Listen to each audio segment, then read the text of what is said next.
Do you ever have a plan for a Paradox game playthrough, and then find yourself doing something very different because of unforeseen circumstances? This is an experience I very often have, but one which I really took in stride when it comes to a meme run I did on stream recently. I wanted to play as Canada and create the Club Normals company to create Brazilian rosewood out of Canada's forests. The joke here is that rosewood can only come from a handful of trees found in places like Burma, Brazil, Central America, and some other places. But because of how prestige goods work, we can produce that rosewood out of the evergreens, birches, maples, and whatever other trees which can't be used to make rosewood that are found in Canada. That was the plan anyway. Plans rarely hold up well against the randomness of a game like Victoria 3. This campaign here as Upper Canada turned into quite a funny game, and later to something I'd consider pretty legendary, as I rarely go down the path of hardcore gaming in Victoria 3, but I chose to on this occasion. It did end up serving the story to some extent, I'd say, but rather than talking about the run, how about we get to seeing it? When you play Canada, what you do is you just do this, and then you win. That's all that you do, is you just click all the lumber. We have no, right, because we're taxing grain. For some reason, Upper Canada starts with a tax on grain, so get rid of that immediately. And then throw down road maintenance, resources, migration, social mobility, whatever, right? You'll have to forgive me here because I made lunch right around when the stream started, so I ended up eating some of my homemade kufta, which I have now shown via pictures and videos twice. It's just that good, what can I say? Regardless, that means I spent the first little while on the stream eating and letting time pass in-game, so allow me to explain the game plan in post. We're working to confederate as soon as possible, which will, via the journal, give us Dominion status. With Dominion status, we can conquer Uruguay, which is a tiny South American nation that sits in the Brazil strategic region, meaning it counts for the purpose of making companies that want you to own a Brazilian state, such as Club Normals. We will use our Dominion status to easily conquer Uruguay, then found the company and enjoy our prestige rosewood. From there, I had other plans to perhaps conquer Cuba and make a prestige sugar company which I could use to then make maple syrup or something, and continuing with the Canadian theme for the run, and beyond that, I had no plans except for to go with the flow of the game. Okay, so here's what I'm going to do, by the way. It's going to be a while until we actually can conquer Uruguay in order to make the Brazilian wood company. So just temporarily, I'm going to make the Upper Canadian Forestry. We're going to disband it later, but I want to have, like, you know, I want to get some power going here. So we're going to start with a basic lumber company, and we'll get rid of it later. Now, what are we going to name this?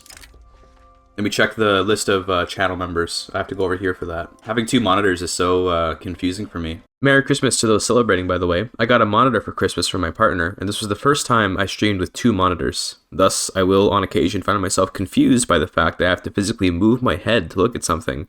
Crazy world, I know. We're going to call this the Arboreal Canadian Arctic Logging Company. Because, I don't know. It's very far north, I guess. Whatever. Sounds good. We're going to do that. We're going to give these guys a monopoly on logging. And I'm not going to bother the tool workshops. I guess we give them an investment right in case Britain grants us investment rights, which they might do. Now they will make a ton of money and a ton of GDP. Oh, I forgot to be improving relations with all the Canadians, by the way. Hold on a minute. Got to be improving relations with our Canadians so we can confederate. And with Britain. Do I care who actually wins the election? Like, not really. Sure, give the Liberals some momentum. Like, we're not really going to be changing a lot of laws, so who really cares? I mean, public school is nice to have, so glad to have that. I mean, after nationalism, I want probably like water tube boiler. Actually, no, I don't really need water tube boiler. I think what I want after nationalism is going to be very simple, like just modern sewage for the infrastructure, and then central banking, central archives, like just whatever. Okay, government's fine. We have John Colborne as the new lead governor. I think I still, like, so this guy is a historical character. We could read about him if you want, but I think I'm going to still just request the prominent businessman from Britain. So, oh, I can't right now. You have to wait. I think it's, you have to wait for 19 months. Yeah, okay, then we'll just keep him, I guess, whatever. We're back to the positive in our budget, I'm going to assume, because, like, our logging companies are generating some money for us. Could do this company, but, Am I getting independence? I'm just going to stay as Dominion. I'll probably stay as a Dominion. Because getting independence means redoing the whole economy, and that's a big pain. In case it turns you off to imagine that we end up never getting independence, I encourage you to keep watching because in actuality this Canada is going to achieve a whole lot more than just independence. That being said, rebalancing the economy after gaining our freedom from Britain is indeed a huge pain, and we're going to try and get as many migrants and goods for our country from Britain as possible while we are still attached to them. There's our public schools. I guess we can upgrade them. Oh, right, well, we want to get pharmaceuticals, so we can get healthcare to get more people in here. And for the Canada LARP, of course. Also going to add one consumption tax, sure, services. And we should be able to confederate pretty soon, at least one of the Canadas. Not sure about beating Britain. The secret to beating Britain is to not beat them. Or rather, well, the actual secret too is get support from France, get support from Russia, get support from America. Like, hope that everyone hates Britain, which they tend to, and then use that to win. If you end up in a game where America is like best friends with Britain, then you're just kind of screwed. Anyway, first Confederation. Hopefully we get Lower Canada. Yes, that's nice. Lower Canada is very good to have. Because they have iron mines, that's the big thing. Also a coastline is nice. We need some bureaucracies, it looks like, so let's just make some. I think we can just make like 2, and then put it up to the tier, the next tier. Now we have to wait 5 years, and then we can do it again, and we just do this until we're Dominion. Then we go after Uruguay. If you know my channel, then you know that I love prioritizing roleplay over gameplay in a lot of Paradox games, and that holds true in Victoria 3. Sometimes interesting opportunities to create history pop up, and I always work within the game's mechanics to make these things work. That means that sometimes I might have an idea for a story thread, and it just kind of gets killed by the game. Nonetheless, the doomed story of this soon-to-be-revealed French king is one which I really got invested in for the stream. We could get Ferdinand Philippe d'Orléans to run the country. That sounds really funny. I think I'm going to do that. You go to prison. We're going to bring in... Oh, I can't bring him in? Is he... What? Why can't I invite you?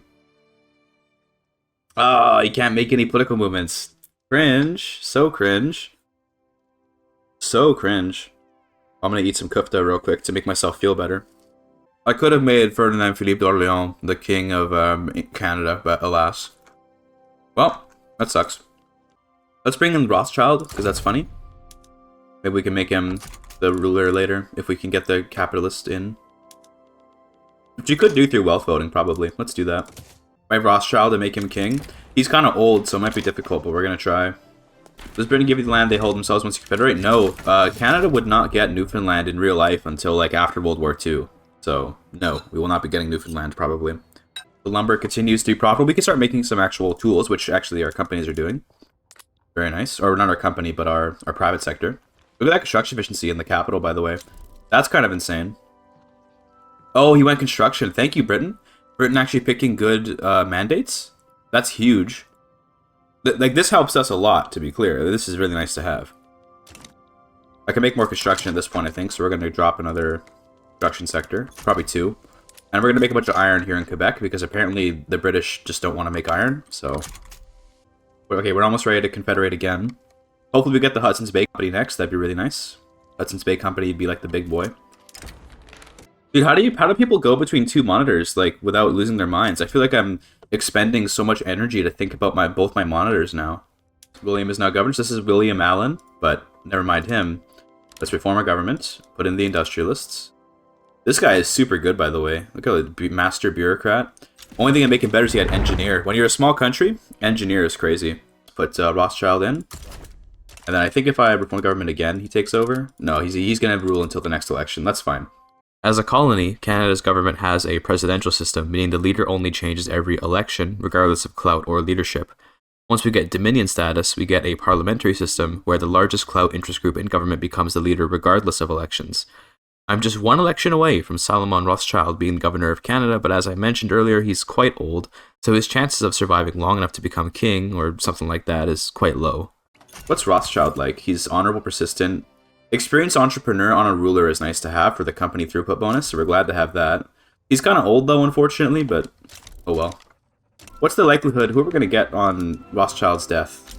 We could get John A. Macdonald. That'd be cool. This is the... John A. Macdonald was the prime minister historically at the time that Canada became a dominion. Georges Etienne Cartier is a very important like lawyer. I think he was a politician. I'm not sure if he was a lawyer or not, though, but he basically... like fought for, he's one of the fathers of Confederation. He fought for the for like Franco-Canadian rights in the Confederated Canada because there was worry that it would be like a very Anglo-Canadian union. And funnily enough, you might think he's French. Why is his name George, not like Georges with an S on the end? It's because he was named after the King George of England, not actually named after like George, the French name. So that's why his name is kind of funny. And I'm glad they got that little detail. We'll see what we get though. In this world, one of the fathers of Canadian Confederation is going to be our boy, Rothschild. It's funny. Canadian lore drop, you know it. This is the kind of stuff you learn in grade 9 social studies. Okay, you learn about this kind of stuff in Canada, which most people will just forget it all. But I remember a lot of it. Not all of it though. There's stuff I've forgotten for sure. But these are important figures in our history that get forgotten very easily. Because to be honest with you, no one fucking cares. This is all you do is Canada, build wood, more or less. Yeah, the lumber is just so good. It's hard not to just build it up. That and the iron. The iron's also good. At this point, a pivotal moment occurred in my pursuit of a legendary story. Oh wait, is he? Yes, we got. Okay, he's coming in. So we couldn't invite Ferdinand Philippe d'Orléans earlier because he couldn't start a movement. But now we just got a random event that's gonna drag him in. So now here he comes.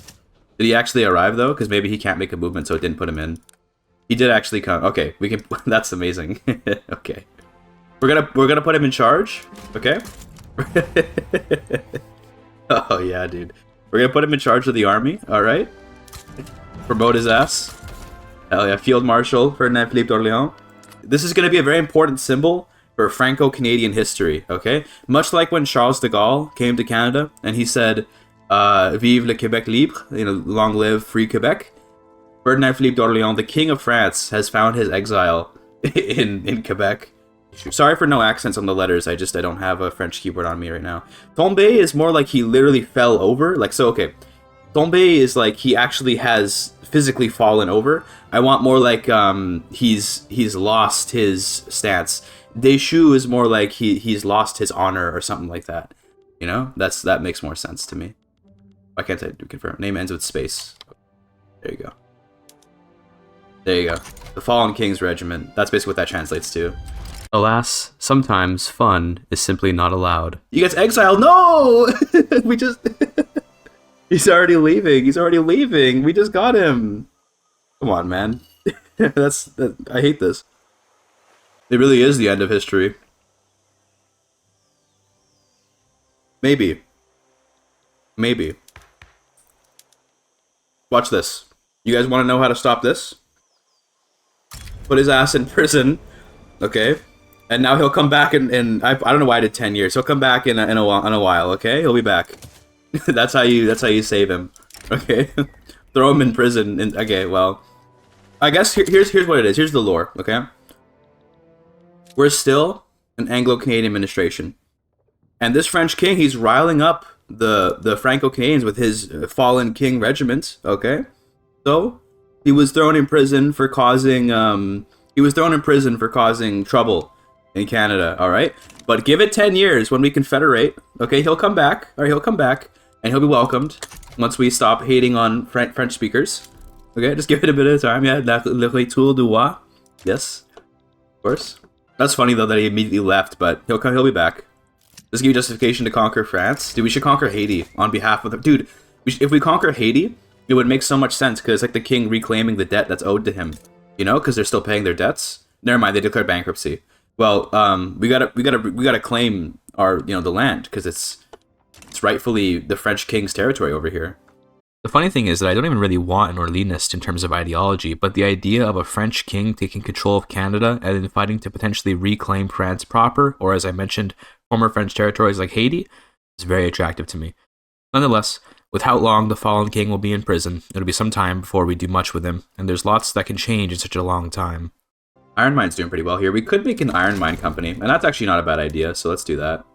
Rename this Quebec Metals. Kind of a cool name, to be honest, but let's give it another name instead. These guys mostly watch the videos, they don't watch the streams, but still, in case this becomes a video, they can see their names in it. Let's do, like, Nezuko Royal Metals. This will be after the king, or Orleanist Metals. After the king, of course. Is the guy French-Canadian? No, he's not, okay. Don't forget, channel members get their names immortalized as companies in Victoria 3 videos, and I try to incorporate them into the other games too when I can, but it's not always so easy to do. Consider becoming a channel member for early access to videos, and for little homages like these. Anyway, back to the game. Alright, here's where Rothschild should become the ruler. Why are the Free Trade Party so bad? Actually, well, we should be able to get some events that'll fix it. No, do not get rid of Rothschild. Get out of here. Wonder what the scandal was. Let me see. Let me read this. What was he doing? Oh, he's gay. Speaking of gay, look at this. So the police shut down a notorious male brothel. The arrested proprietor revealed that Salomon von Rothschild is part of his clientele. Dude, new lore drop? Rothschild is gay? Let's cover up the story. Democratic solidarity. We don't want the radicals to win, but alas, they're winning really hard. Who is currently leading the radical party? It's the intelligentsia. William Lyon Mackenzie. This guy is a mayor of this is one of the mayors of, I want to say, Toronto. I want to look him up real quick. I think can I click him? No, okay. I think this is a Toronto mayor. Or is he an MLA or something? Wikipedia, don't fail me now. Okay, I'll pull this up. We can read about this dude. William Lyon Mackenzie was a Scottish-born Canadian-American journalist and politician. He found he was critical of the Family Compact. He was attorney to the establishment of Upper Canada. He represented York County. Okay, so he was an MLA. He aligned with reformers. Okay, he led the rebels in the Upper Canada Rebellion, which happened apparently in 1837. I didn't rebel. Okay. After speaking about American support for invasion of Upper Canada. Wow, so okay, this guy wanted wanted Canada to get conquered by America, I guess. That's funny. I guess because he preferred the more freedom they had, something like that. To be clear, this guy looks really similar to William Lyon Mackenzie King, who is a very similar figure, but these guys are not the same. I don't think they're even related. But this was our longest reigning prime minister. But this is the guy that ruled over Canada during World War II in Hoi 4. You can play as him. I don't think he's related to this guy. Could be they are, though. Oh, no, okay, no, he is. Never mind. There it is. Their daughter, Isabel Grace Mackenzie, was the mother of Canadian Prime Minister William Lyon Mackenzie King. So, yes, actually, they are related. I didn't... yeah, oh, okay. He's his grandfather. Yeah. There you go. I didn't know that. I don't know all the lore, okay? It's a lot of lore to know, okay? But, yeah. This guy's going to be our Prime Minister, which is interesting. Definitely interesting as an idea, considering his role in history. But if we want to replace him with someone else, are there any other intelligentsias available? We could put Louis Charles de Lecluse, which I don't even know. What is this guy? Learn more. What is he famous for?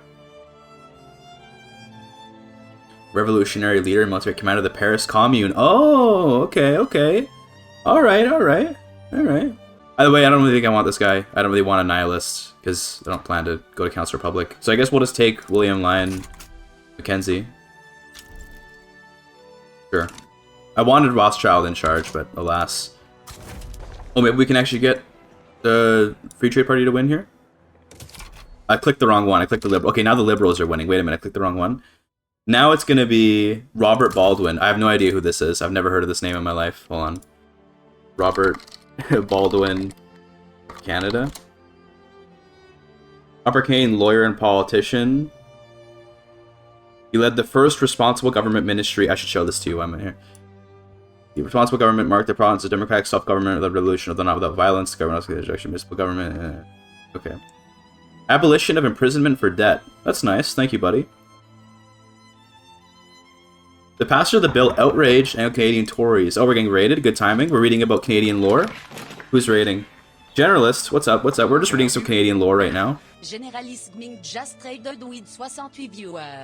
I've never heard of this guy. I know so far I've been able to explain who everyone is. I don't know who this guy is. So Robert Baldwin apparently is some dude that caused Montreal to burn down or something. I think it's kind of unpatriotic of you to not know every king has ever lived. There's not very many of them, so you'd think I'd be able to know them all, but alas. I wish Canada was real. Same. Same, bro. We should be able to confederate pretty soon. Another year or so. Is Robert Baldwin any good, by the way? Honorable, expert political. Yeah, this is actually not bad.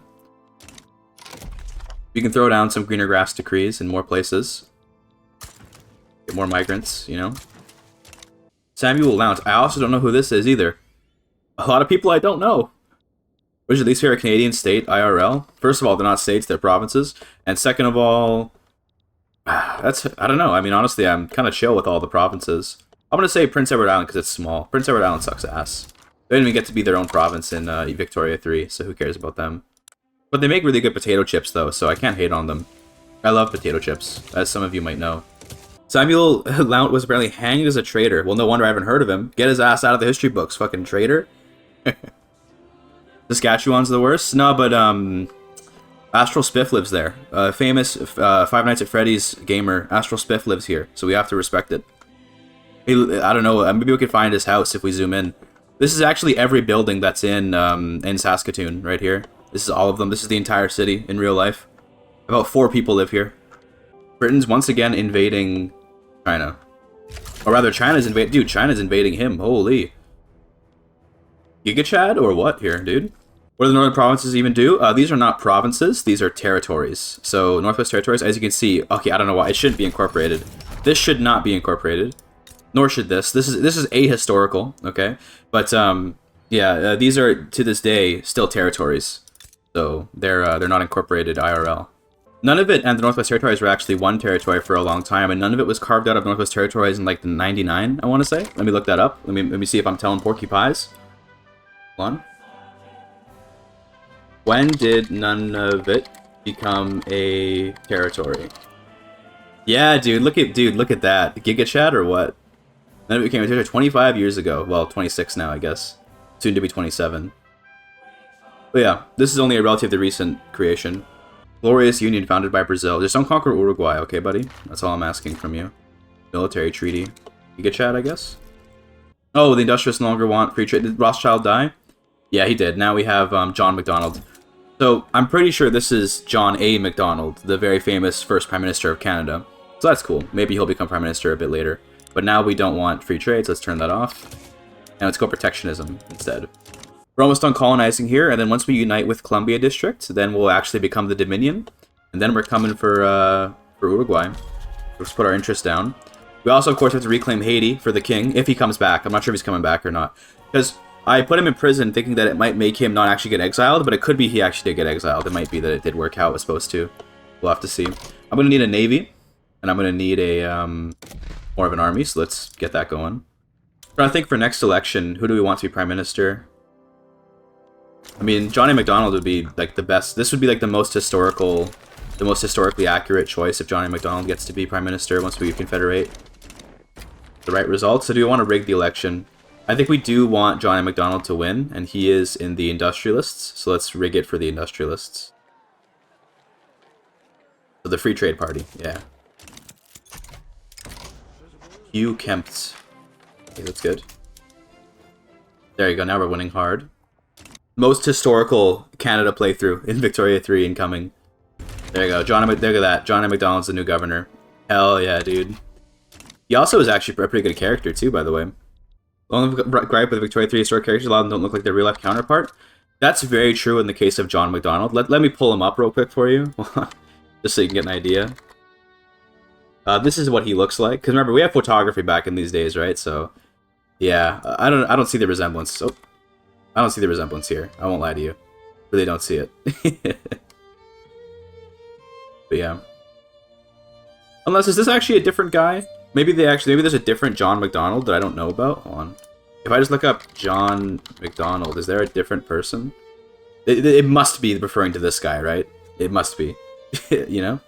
Now that you're surely exhausted from learning about random Canadian historical figures, we can get to the point of this playthrough where some stuff actually happens.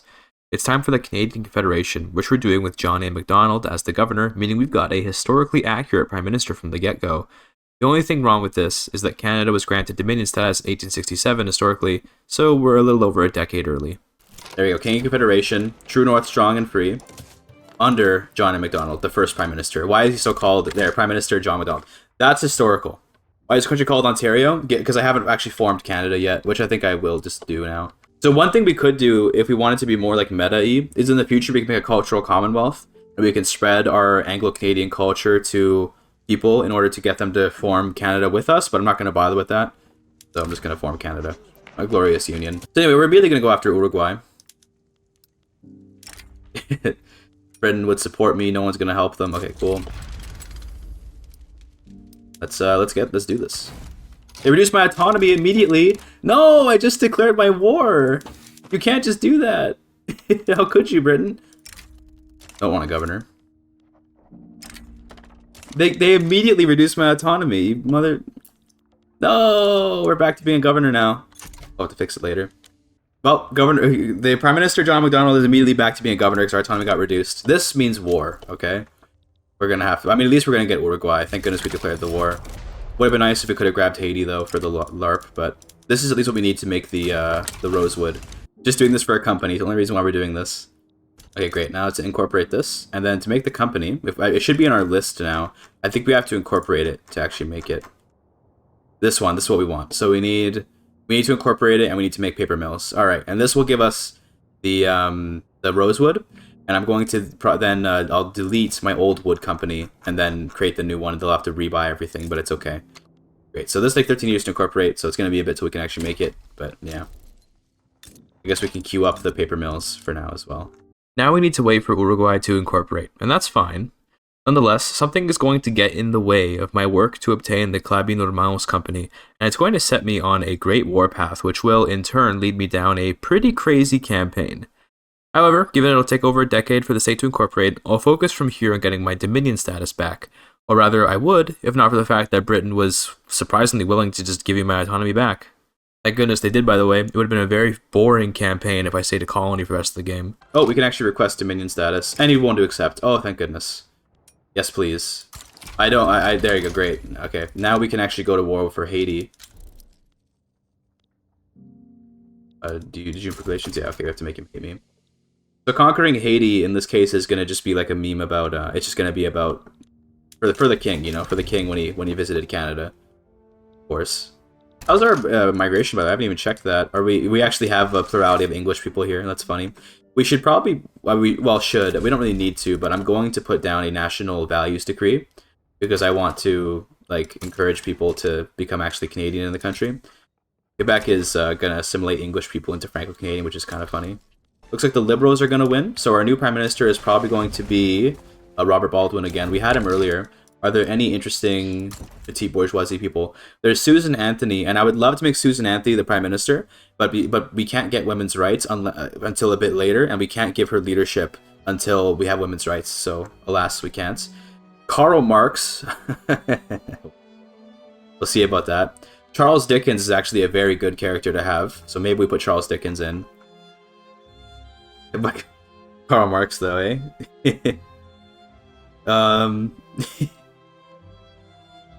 The thing is, the trade unions actually could become... We could actually have Prime Minister Karl Marx, so let's get him.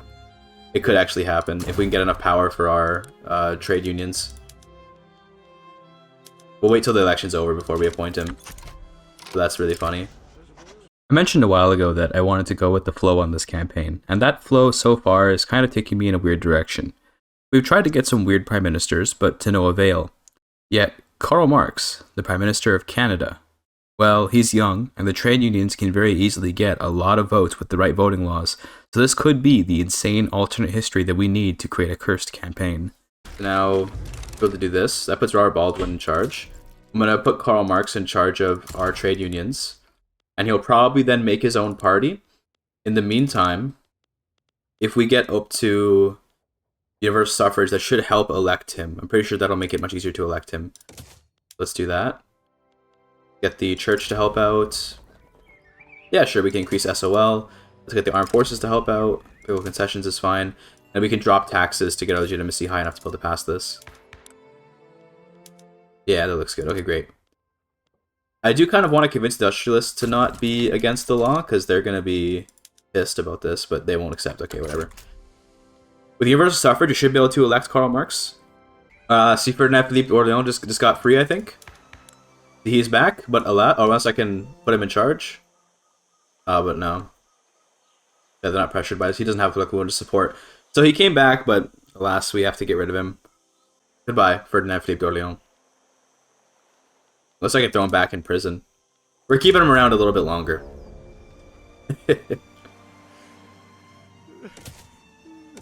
We're keeping him. Was rooting for Orleanist King? Yeah, we're keeping him a bit longer. Maybe he'll find a political movement eventually. I guess he came out of prison just to see that we had in fact gotten Haiti for him, and then he went back to prison.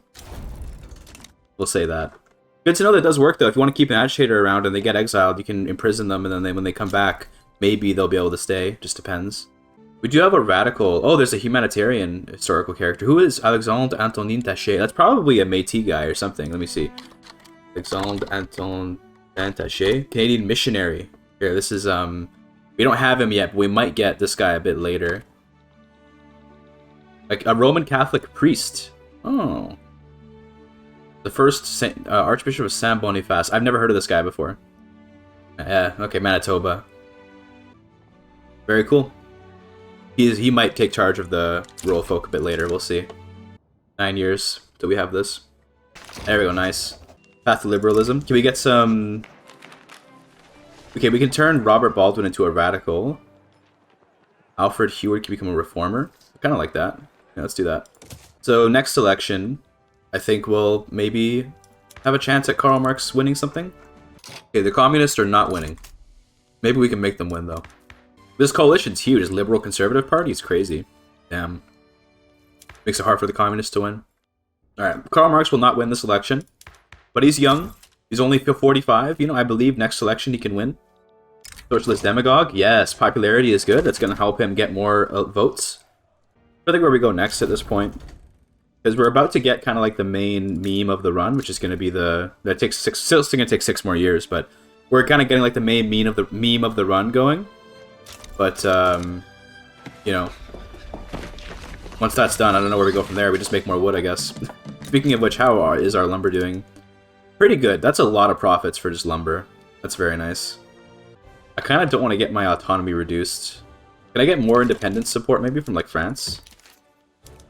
Maybe. That's right, sucks though.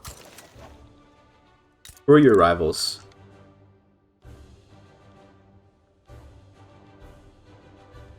Okay, France, Mexico, Russia. Russia might be a good option. Yes, they will support my independence. Okay, great. I don't want to give you investment rights though. What if I just like... What if I just pay you a little bit? How much do you want to get paid? I'll take the gamble on this. 2100. Maybe he'll support me. Nah, it's never lucky. Maybe France will support me once their relations are a little bit improved. For now, I'm gonna quickly just ask for like support me, and that way they don't like me. Gain some liberty desire from that. Alright, Communist Party. Rig the election for the communists. Hell yes, dude. Karl Marx is coming in. Thank God for rigging elections. What an excellent addition to the game, rigging elections. What an excellent addition to the game, to be honest. Well done, Paradox, well done. So, now Karl Marx will become the Prime Minister of Canada. With this election, albeit a rigged one, we finally got a funny meme Prime Minister, Karl Marx. This will begin the first sort of tangent of the playthrough, as we go full communist at the behest of the immense Communist Party of Canada. This wasn't part of the plan, but I'm going with the flow. I don't often play communist, but when I do, I tend to enjoy it just for the novelty of it, if anything else. In terms of the laws that Karl Marx supports, the communist ideology is really quite good. It wants good tax laws, it wants nice economic laws, it wants good institutions. Just in general, communist interest groups are very nice, but the only problem with them being that you might not want to use cooperative ownership or command economy. Nonetheless, we'll be using the Right Honourable Karl Marx, Prime Minister of Canada, and yes, that is the full address of a Canadian Prime Minister, to enact some excellent laws. A Canadian Soviet Republic this run? It looks like it, yeah. Well, this is good. This might actually get us able to complete this. Maybe. If we get enough charitable giving events, it could actually work. Did you guys know that Karl Marx was once the Prime Minister of Canada? In an amazing reveal from historians out of Canada, it was revealed that Karl Marx used to be the Prime Minister of Canada. Is that like a good YouTube short voice? Did I do it? Did I do the voice? Is this, like, did I do it right? It was revealed to me in a dream. It's so true, so true. The graduate taxation is going to increase our income a lot, and we can make more construction sectors, and then we'll go to Council Republic. Also, I should probably do more bureaucracy, of course. Okay, great. Council Republic me. I feel like going communist should give you liberty desire from your overlord. Oh, okay. Well, we're already maxed out. Great. By the way, I was cooking up a run. I wanted to cook up a run for a video, but it's like really hard to do. Where you play as Waterboar's land, and you have Griqua culture, right?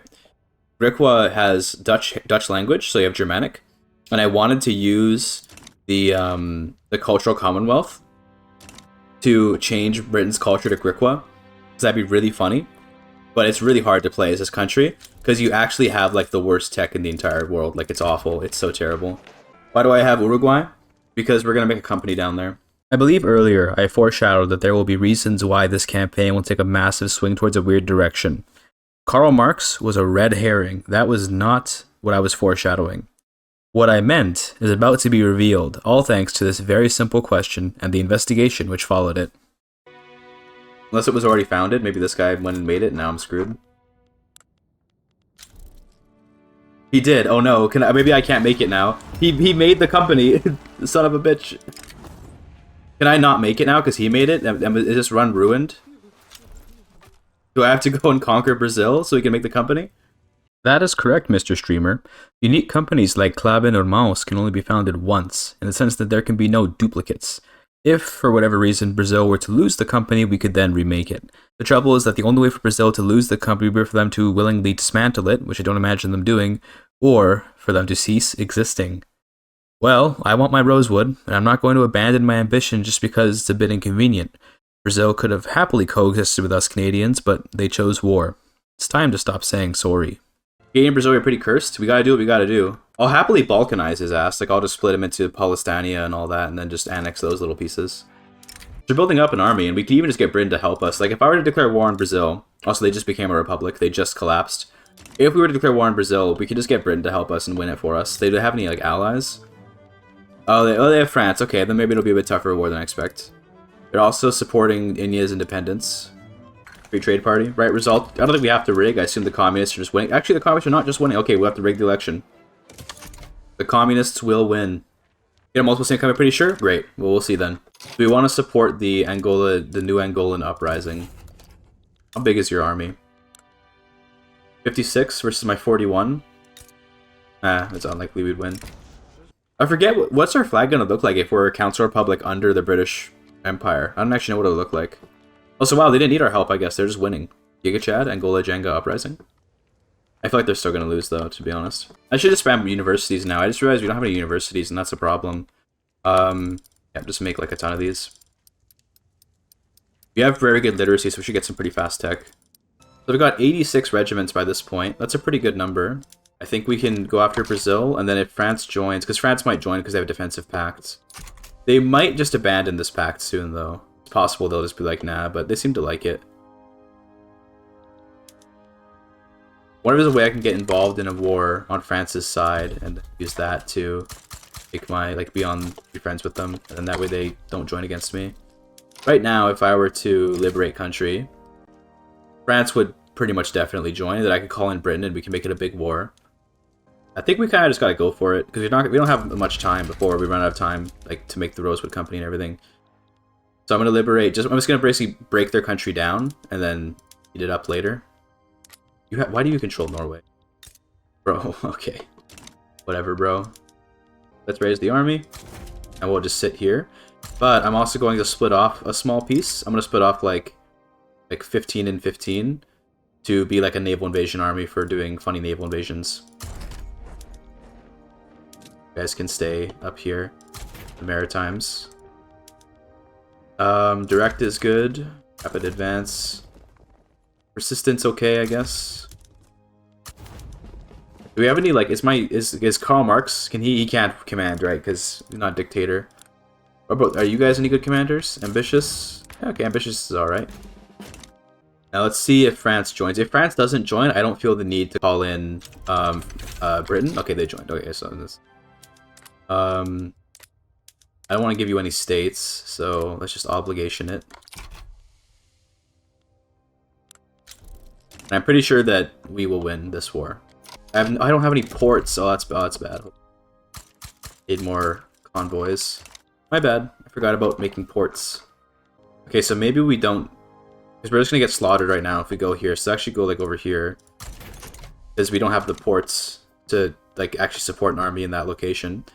So instead, I'll probably leave it for now, and then we'll use this navy to do an invasion of Rio de Janeiro. Although, because we have Britain on our side, I think we just win. I'd like professional army, but we're not able to get that easily.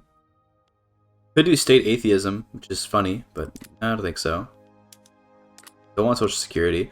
Regulatory bodies is nice. It's kind of just like reduces your... It makes people die less. So let's do that.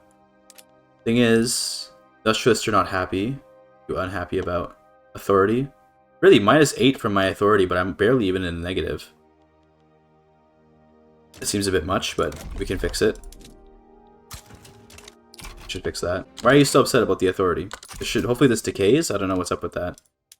I don't have negative authority anymore. Either way, let's go and invade. We're winning? We are winning. Very nice. I should probably raise wages, because we didn't do that. And the armed forces are not happy. I don't know why. They should be. For some reason, they're still acting as if I have negative authority. They should capitulate pretty soon, and I don't really care about what happens with France, so... Hey, France left the war. Easy clap. Means now, I guess getting control of Senegal is nice, so love to see that. There's Palestine and Confederation of the Equator liberated. We're going to reduce our relations, so we can invade them later. Now, the only way to get these guys to no longer control this company, I'm pretty sure is going to be that we have to, like, fully annex them. So we're hoping that Brazil will eventually become, like, a minor power, and then we can turn them, like, we can just annex them, maybe. We'll have to see.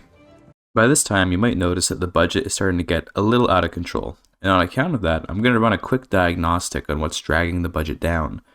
A lot of times, the answer to a budget issue is simply to raise taxes, unless you've already maxed out taxes, in which case you might need to pause construction to get your debt paid off, or perhaps reduce your army size. If you have no debt and you still have a negative income, then you probably need to downsize your army significantly and maybe even get rid of some bureaucracy. What are all my expenses coming from? What is all this? I guess I need to just raise taxes, don't I? Why am I losing so much money? What is all this? I'm paying money to Britain, yes, paying interest. I guess the army's expensive. I guess it is, isn't it? I can't support this big of an army. Put taxes up a step. What I didn't mention is the far more daring option of simply letting the debt ride and hoping that you can grow the GDP faster than the debt grows. One thing to remember is that as long as you don't bankrupt, a deficit is fine. Interest payments suck, but if you can grow your debt cap by increasing your GDP faster than your interest rate fills the credit limit, then you can effectively ignore a deficit. Normally this is quite effective, but one note, as Canada, we are a minor power, so our interest rate is much higher than a great power would have. This makes it difficult to keep your debt cap growing faster than the interest rate. This is more of an advanced technique and requires you to have a good idea of how quickly your debt cap will grow based on your GDP growth, which is something I more often judge with vibes than any actual math. You could actually do the math to figure it out, or just throw caution to the wind. For that reason, I might come to regret my choice to play it safe, but thankfully, there is another way to keep your debt cap growing. Conquest. Conquered buildings contribute to your GDP in much the same way that building buildings in general does. More GDP means more debt cap, and once you incorporate your conquered states, they'll even pay taxes to help offset your budget. Conveniently, since I need to annex Brazil, there is a lot of conquest coming up in this playthrough. I think maybe we should just do a bunch of consumption tax to try to pay off our debt. Let's do that. Services and luxury furniture and coffee, and then max taxes. Let's pay off our debt. So we're not gonna build anything for a bit. Let the private queue, drain the investment pool, and let's just chill and pay off the debt. Hopefully, as the investment queue unloads itself, that'll help with maybe increasing our income a little bit. Oh, and hopefully you get prosperous, because then we can get the prestige guns and we can get the defense and offense bonuses. I forgot to name this. Hold on, we gotta name the company. What are we gonna name these guys? Check the channel members real quick. Cannons. There you go. Just because it just sounds funny. Greek mass migration. Greece, are you communist? Yes, you are. Look at that. The Greek communist state here, run by Pavlos Piarakos Mavromichalis, a land reformer, of course. There's repeating rifles. That actually, I don't know if this will actually give us more profits. It actually might not. Okay, no, it still works out fine. It should increase the productivity at least, which is what we're looking for on the company. Looks like it kind of did. Alright, we probably should do more laws, right? I do want professional army, so I'm going to grab this, despite the trade unions not wanting it.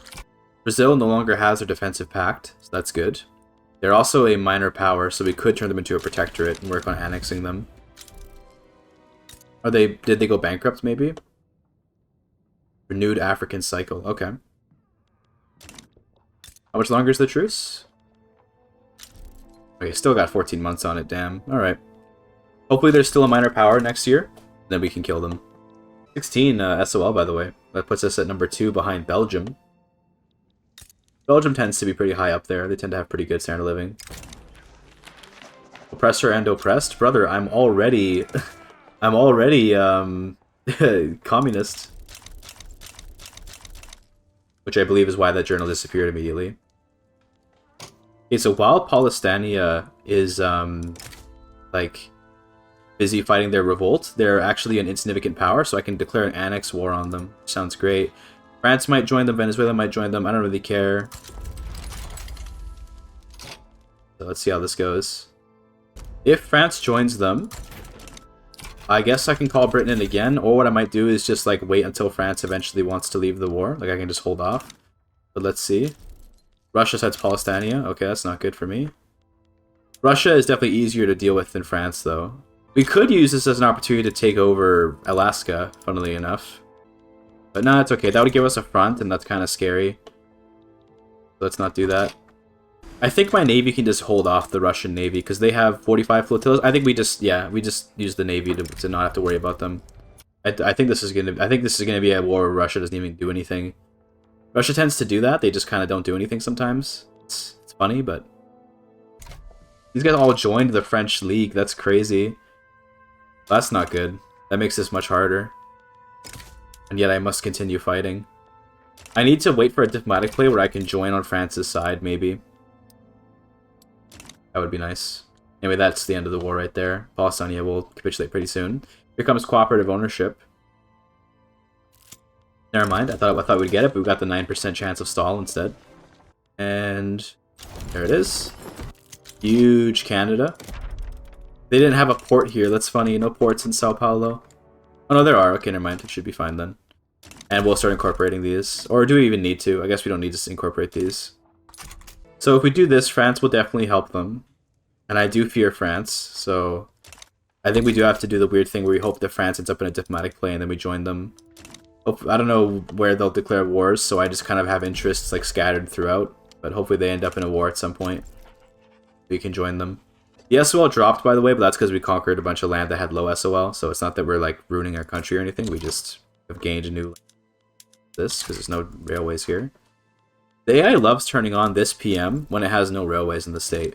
It's a strange choice. But okay, Brazil is going to war with New Granada.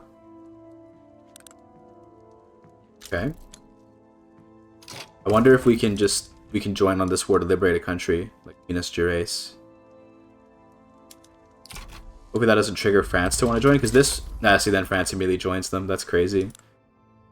Now they want to take my states. Dude, that's bothersome. I doubt Britain will come in. Maybe Spain will come in, though, and then this could actually work out. I mean, let's not give in. I'm gonna make a save. Well, it's too late to make a save now. I'm scared about this war, but we're gonna give it a shot. Russia, okay, Russia helping out is good. That'll help. That means Britain probably won't help. Hope maybe Spain comes in. That'd be big. America just formed the Steadfast Union. Spain, okay, that helps a lot because that's gonna put. So I doubt Spain can beat France, but that's gonna move all the French troops up here because they're gonna be worried about their fronts. This should make it much easier to fight Brazil. Cooperative ownership is here. Our income immediately dies, and that's because our investment pool is probably going to be ass now. You guys are attacking. Everyone should just attack, I think. That's good. I think we do win this. It's a bit risky, but I think we'll be alright. In fact, I think actually we should do a naval invasion. This is probably going to be the best way to do this. For one of them to be available. There we go. Fortunately, you're going to pass through the enemy territory, giving you a bunch of organization down for no reason. Okay, we took Rio de Janeiro. Perfect. Now we just chill. In fact, we should just all go defensive. No need to attack anymore. Naval invasions continue to be the Victoria 3 meta, and they are so strong because the AI just tends to under-prioritize defending against them, if they have other forts to protect first anyway. Brazil spent more of its men on fighting the fronts in the Amazon and in Uruguay, leaving the Rio de Janeiro invasion pretty much open. Nations whose capitals are on the coast are surprisingly easy to defeat because of this quirk, and normally France's involvement would be a huge pain, but thanks to Spain joining, France is putting their men on their priority front, which is the one in the Pyrenees. Soma's looking good. Oh, Brazil was enforced on. Perfect. So now we have all... Now Brazil is tiny. Hopefully they're going to become an insignificant power. We'll see, though. From here, I mean... The last war goal is regime change on me. So I kind of just want to like wait until all this ends. But funnily enough, looks like France is getting invaded by Germany at this time. So yeah, they're done. They're taking Alsace-Lorraine. Okay, so yeah, this is nothing to worry about. If I capitulate now, though, I'll get regime changed. So let's not do that. Yes, white peace is fine. See you later. We're at peace again. Now we're just kind of waiting to see. So they're going to go to minor power for sure. I don't know if 82 is enough for insignificant power. Let's see.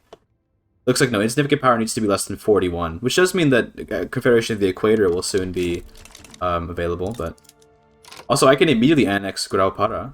Good. The Canadian-Brazilian Union. Truly something.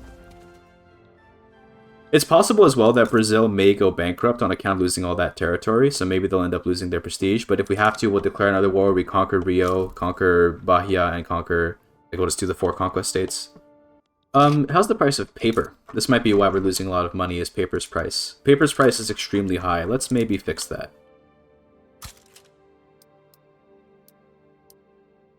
$80 paper mills, just for the lull. Canada grows ever larger. Are you becoming an insignificant power? You will. Okay, we have to wait a bit. We will become an insignificant power soon. Minas Gerais, we're going to have a truce with for a bit. And Brazil, we have a truce with for a bit. But otherwise, I'm honestly surprised that we're able to pull this off. I would have thought we'd have a lot more trouble doing all this. If you annex Argentina for 63 infamy, I'm good. Never mind. That's a lot of infamy. All this is so Canada can have a different color of wood. Yes, that's right. That's true. There's our high-powered small arms. That'll help us with winning wars a lot if we can get that. This paper should help with the cost of our goods, just a little bit. Paying 136k in interest, though. If we didn't have all this debt, we'd actually be kind of okay. How's our Haiti Protectorate doing? Is he... Yeah, okay, we can make a puppet. Should have done that a while ago, actually.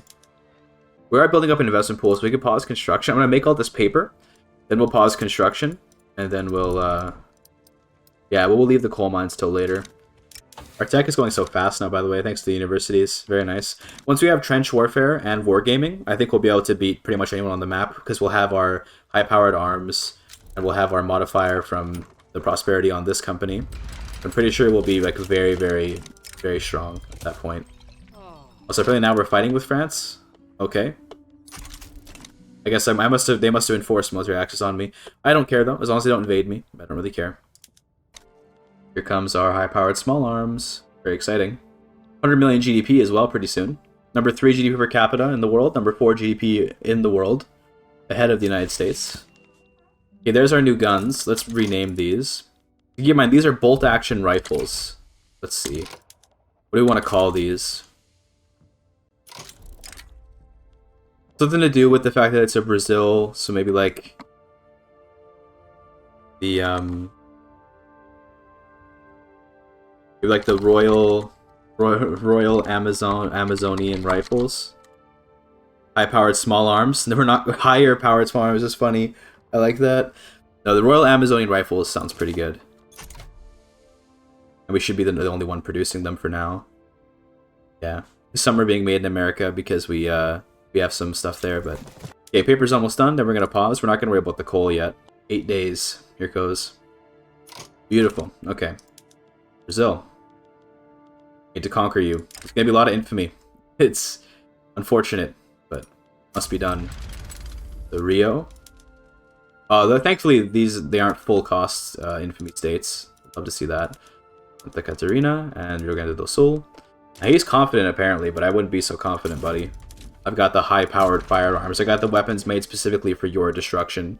Confederation of the Equator joins. We expected that. France joins. I'm just gonna bring Britain in. Sorry, you brought this on yourself. Okay, it could have been a war where you had a chance, Brazil, but you had to bring France into it. So now it's gonna be a big war. So once Brazil is annexed, then we can make the company. When it comes to this war, the reason I'm so confident is purely for my prestige rifles. Given I have completely up-to-date tech and bonuses to my offense and defense thanks to my company, I should be completely able to roll over Brazil.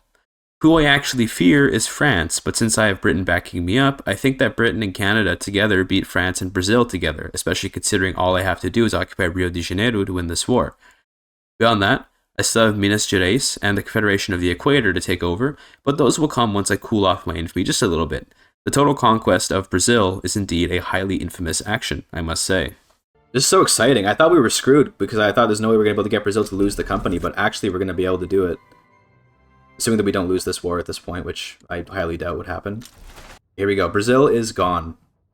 Now. Sick. Okay. Brazil is gone. Did anyone else make the company, potentially? No companies. No companies. Okay. Now, I should be able to disband this company. It won't cost anything. That's good. Disband. And then create. Yes, there it is. Finally. Finally. Flavio Normals e Companhia. Give them monopoly rights to logging camps and investment rights. It's run by Luis Rodrigues. Sorry, I was reading it like he was fucking Brazilian. Sorry. It's Luis Rodrigues Movide, the Franco-Canadian. I was reading it like it was fucking Portuguese for a second. I was like, Luis Rodrigues. But, yeah, this is the guy running it. Member of the trade unions, and we have to, of course, name the company. Well, let's go find something to name it. This is going to be Magic Ramens, Magical Lumber. Magical Hardwood, that sounds better. Because it is magical, it's like red. Yeah. And now, funnily enough, this means that now I think all of our lumber... No, okay, it's owned by the local workforce. I thought it was going to be owned by me. That would have been pretty cool, but okay. The question is, will they be able to buy it from the local workforce? They should be able to, I think. Now we see something of a butterfly effect, kind of, albeit one I could have predicted if I knew the company mechanics better. I only very rarely disband companies outright, and I believe they would become government-owned. Alas, they are worker-owned instead. Normally, worker-owned businesses can be bought by companies as normal, but in this case I've got cooperative ownership, and with that economic system, locally owned businesses cannot be bought out or nationalized. Karl Marx, you dirty rat, you've ruined my run. No matter, all we need to do is get rid of communism and return to capitalism. It's easier than you might think.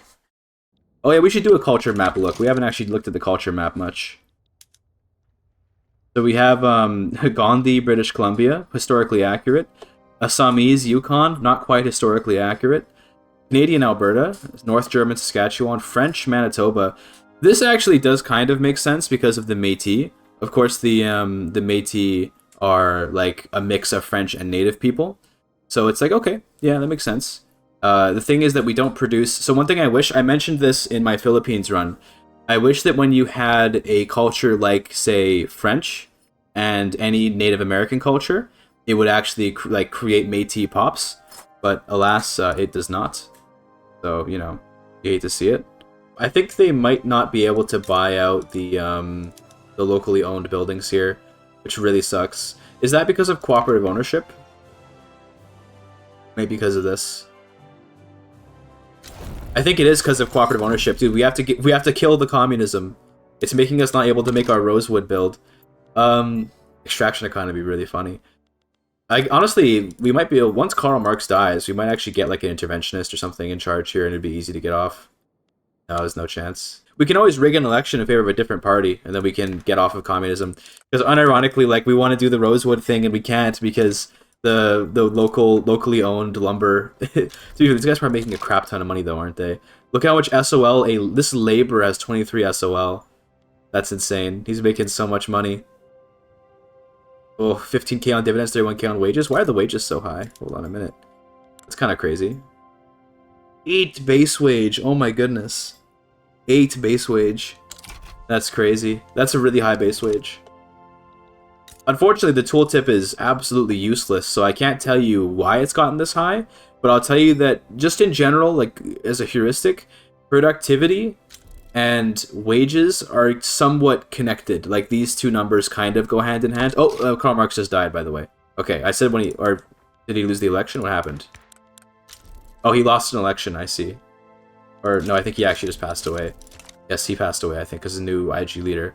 So rip Karl Marx, as I was saying, when he dies, but yes, new government just came in. Yeah, he did die, okay. Well, he led the country well for a little while. And now I guess we can get off cooperative ownership. Yeah, put the industrialists in power, and then let's say we get off of this. I'll have to wait a bit, though. I'm going to wait till the next election to do any changes. I interrupted myself when talking about wages, so allow me to resume what I was saying before Marx's sudden death. Wages and productivity somewhat go hand in hand, in that productivity gives you an idea of how much revenue is being generated per worker, and the more revenue available per worker there is, the better that business can outcompete other businesses on wages. In places where there's a ton of excess labor, there's no need to compete on wages, so businesses will likely just keep wages low and enjoy the excess profits on their cheap labor. But as the game goes on and labor becomes more scarce, thus only productive buildings which have the profits to spare on workers will be able to raise wages. Wages go up as standard of living goes up, and that includes modifiers from healthcare or temporary modifiers and so on. I wish the tooltip said more, because these are all the most basic explanations, but I can't explain, for example, how much wages go up per point of standard of living, or how many workers need to be not available for a business to start raising wages to attract workers, and other intricacies. One day, Paradox might give this tooltip some love, but we'll see. Jon Stewart. Wait a minute, is this not the TV guy? Jon Stewart's going to be the new Prime Minister? That's crazy. Yeah, this guy's going to be the actual guy, though. Positivist, Martin Bantlin, a South German. Alright, election. Martin Bantlin is now our new chairman. Cocaine addict, of course. Do this. Good. And now we could swap over to technocracy very easily. But I said I'd like to get to interventionism. We will be escaping communism now. Ethno-nationalist is funny for Canada, because it's like, bro, imagine shooting yourself in the foot like that. Independent Scania, by the way. Independent communist Scania, but they're Swedish. Yeah, it just works. Are the Pops here Swedish? They are. Okay, that makes sense then. At what point did Scania become more Swedish than Danish? Because wasn't it like a Danish region historically? Am I gonna get killed for that if I go to Scandinavia? Corporate governance. What company could I make? We could just go for a car company. Hard to say no to that. Are there any other unique Brazilian companies we could make, actually? Hold on a minute. Yeah, there's like a bunch of unique Brazilian stuff we could do. We could do Fundição Ipanema. We could do the Sao Paulo Railway Company Limited. Massey Harris is probably a good idea, to be honest. But it's kind of hard to say no to Massey Harris. Could do the beef from Argentina. La Rosada? It's kind of simple, but maybe we go Massey Harris? Kind of lame. I think we should do the Fundição Ipanema. I think we should do that. Because this is going to help with our arms industries as well, right? So we have to incorporate Sao Paulo and build steel mills and iron mines there. Okay. That's going to take a little while. 13 years. Oh, man. Oh, well. I should have been incorporating a while ago, I guess. I guess we might as well incorporate all of Brazil, to be honest. This is kind of becoming, you know, it's part of our core territory, isn't it? I think we have all the techs that increase the rate at which you incorporate. No, it's still mass surveillance that would help. Grab that. For all these. Yeah, we'll do mass surveillance, then macroeconomics, then the modern financial instruments. Sounds good. Oh, we can do machine steel tools. Oh my god, that's gonna be crazy. Look at the profits! Oh, it's crazy. Holy. And that's all going to the investment pool, I'm pretty sure, because of our economics. That's insane. That's just insane. Also, I should probably unpause my construction so I can actually build stuff. That'd be nice. How do spiders surf the internet? With the web. So true. Real. What's wrong, Psycho? What are you meowing for? Come here. You have to walk that slowly? Come on, you can put some pep in your step, pal.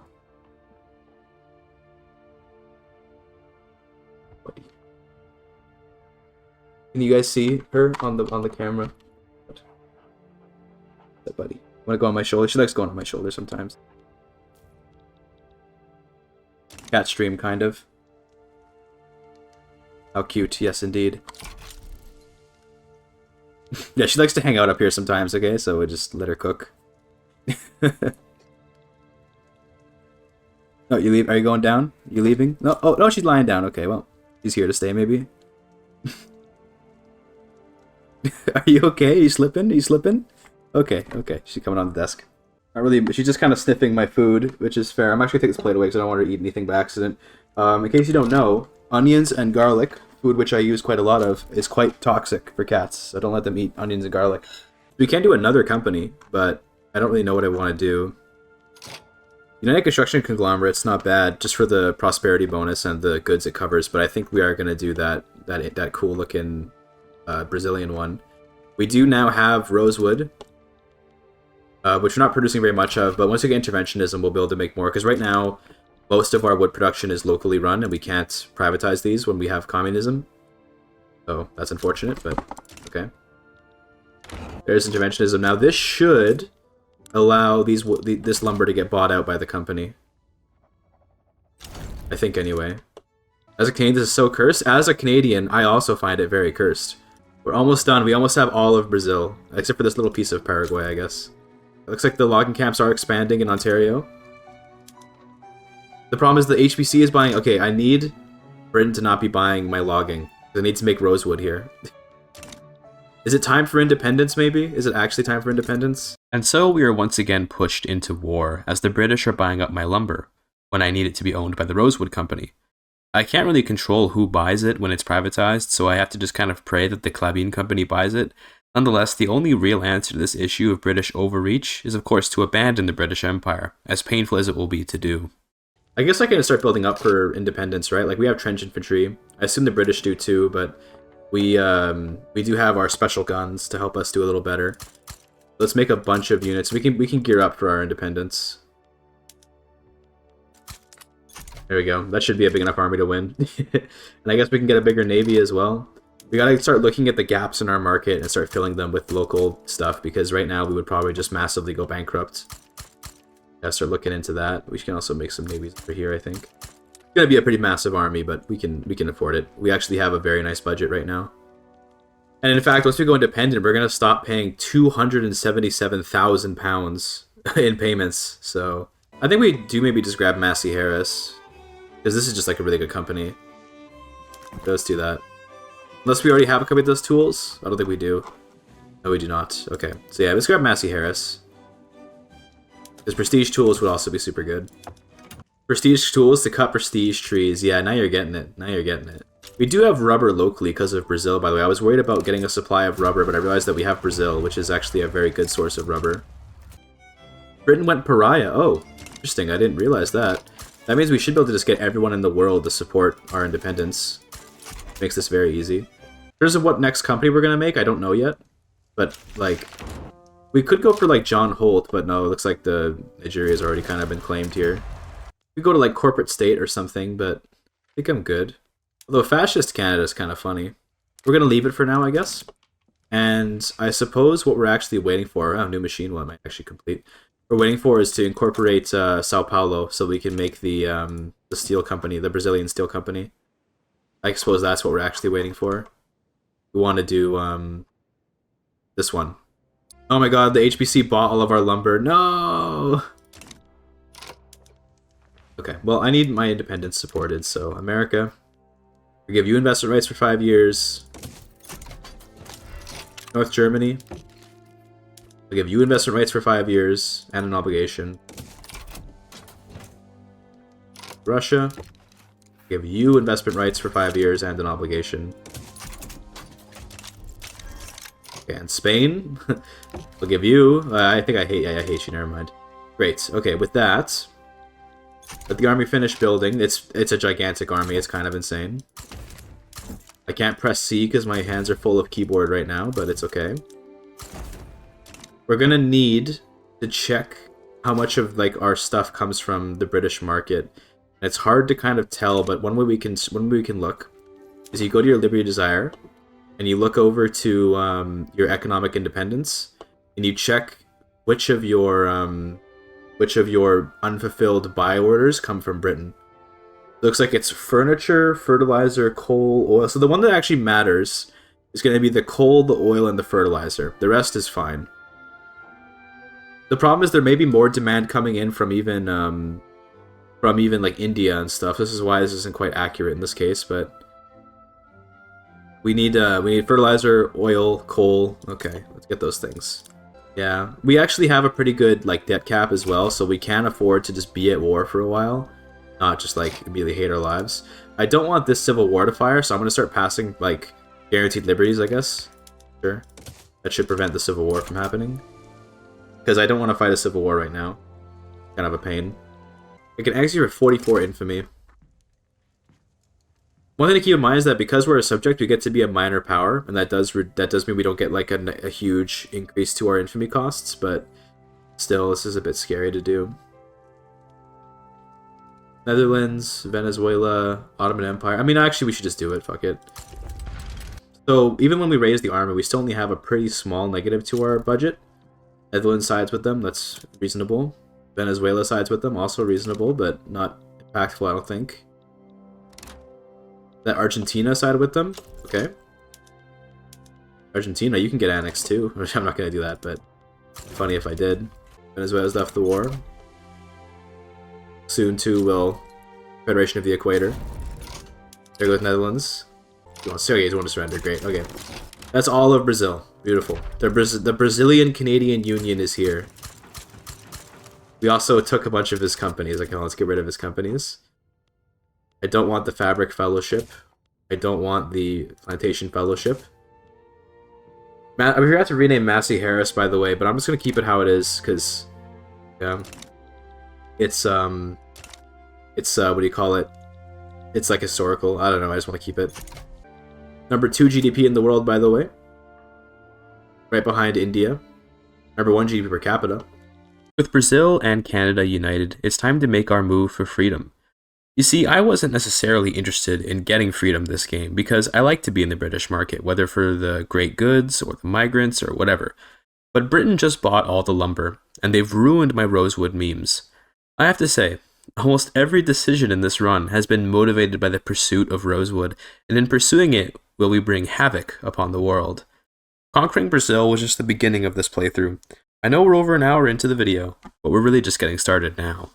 So we have American and German support in this independence play. Sounds pretty good. And like no one's gonna help Britain because everyone hates Britain, so this should be easy. Give me Newfoundland. And I also want to nationalize everything if I can. Looks like I can't do the nationalization war goal, but it's okay, I can just do it manually after the war ends. Is there anything else you want to do since we're here? Like, I think no, to be honest. I'm okay with everything is. Could try to get money out. Did he incorporate this? He is incorporating it, so we could get some money out of him. How much money? 407,000? That is a lot of money. But I would go over 100 infamy. But you know what? Like, what if we just... but we go over 100. I can't do it. It's too scary. Do you think I could get away with it? Because maybe I can get away with it, actually. You know what? We're going true Giga Chad here. We're going to get 400,000 pounds out of him. True Sigma. Let's see how bad the economy is now. What are we missing? A lot, all the iron, all the opium, just missing everything. Okay, well, we should turn off this. Screw. I think it'll be okay, actually. Let's just keep everything on for now. Be okay. Push into Newfoundland. This will be incorporated by the time the war is done. Or rather, by the time we occupy it. I'm also going to try and really screw Britain over. I'm going to go over to his port, and I'm going to raid his convoys. I think we have enough of a gold reserve that we can just, like, eat all these costs and then shrink the army later, shrink the construction later, etc. We have occupied that. Good. Why? Oh, I have to take back Brazil in order to get my independence, right? Yes. We could just go for a landing in London to finish this war a bit faster, and that's probably a good idea. And then once we, like, fully occupy England, we should get out of the war pretty easily. Pretty sure we'll be a great power the second we get independence, by the way. Also, we're about to get our precision tools. That's going to be really nice. I will say, this money transfer is going to help a lot. This is going to be 400,000 pounds a week to help keep us afloat after the war. You want to surrender yet, Britain? He's real close. Here he goes. Okay, well, there he is. Peace out. Beautiful, beautiful. Okay. Now the budget's nice and positive, so we're not just like dying. Um, that's good. Our color is like a weird sort of purpley. We have number 2 great power in the world. We did lose the effects of the power block that they were giving us, but we can make a new power block. What do you want to make? Cultural Commonwealth. So one interesting thing, Canada has Anglo-Canadian and Franco-Canadian. As a result, you have a Romance language and you have a Germanic language. This means that you can actually do quite a lot with a with Canada's Cultural Commonwealth. So I'm thinking we actually do make a Cultural Commonwealth. Okay, we can call it. What do you want to call? What would we call a Canadian Cultural Commonwealth? Since we have Brazil, we can call this like maybe the Anglo or the. I said the Anglo-Brazilian, but that sounds more like England. We need to make it like Canadian. The Hockey Football Confederation. Because you know, like Brazilians play football. We can't do. Okay, can't be that long. The Hockey Football Union. How do we feel about that? It was reasonable, right? I do like the flag immediately. In terms of the statue, though, this is kind of horrifying. Although, okay, listen, maybe I'm stretching here. Is this perhaps a soccer ball and a hockey stick, kind of? You know, you know what I mean? Is this kind of like hockey stick plus football sort of vibe going on here with the two objects here? I can see it. Yeah. I can see it. It's kind of funny. I kind of like the Hockey Football Union. We'll go with it. Great. Found the power block. Everyone will hate me, but that's okay. Okay, now we need to get some subjects. What we can start doing, unironically, is we're so powerful that I think we can just start going like mass, like super infamy, and no one will care. So America, I'm just gonna conquer like all of your best states. New York, America's been throwing this game, haven't they? I don't know, they've been building in Ohio and Pennsylvania, I guess. I kind of want to just like take over like all of the states, because I'm pretty sure. Well, there's 666 battalions of conscripts. Do they use trench infantry? They do. Maybe we wait a little. Maybe we get a little more military tech before we go hard. Then, maybe. Like we can do defense in depth, submarine, destroyer, etc. All these, and then we can grab like we can just work towards tanks or something. Roll some tanks through America. Chemical warfare is a no-brainer. Flamethrowers, stormtroopers, mobile armor. Yeah, sure. Let's do that. Still getting migrants, despite the fact that our SOL completely cratered after getting freedom. Love to see that. An offer for Alaska? 3 million, of course, of 1 year? Sure. Actually, no. We'll do it. Okay, do I actually want to take Alaska? Yes, fuck it. Give it to me. Yeah, it's okay. Nice. Just bought Alaska off Russia. Amazing. We should check what else is expensive in the market. Let's see. Everything is actually relatively well balanced. Okay, I think then we need to start making just like clothes and furniture and just like consumer goods to get the SOL back up. Because right now we're missing out on all that, so let's fix that. Here we can look at that, we're making furniture out of our rosewood now. We're finally using the rosewood for something. This should help SOL climb back up and therefore fix some of our immense radical issues, which, you know, is causing a problem. Thankfully we have pretty good police at least. Command economy is going to be pretty funny. Also, we're hitting #1 GP, by the way. Very nice. We're ahead of Britain now.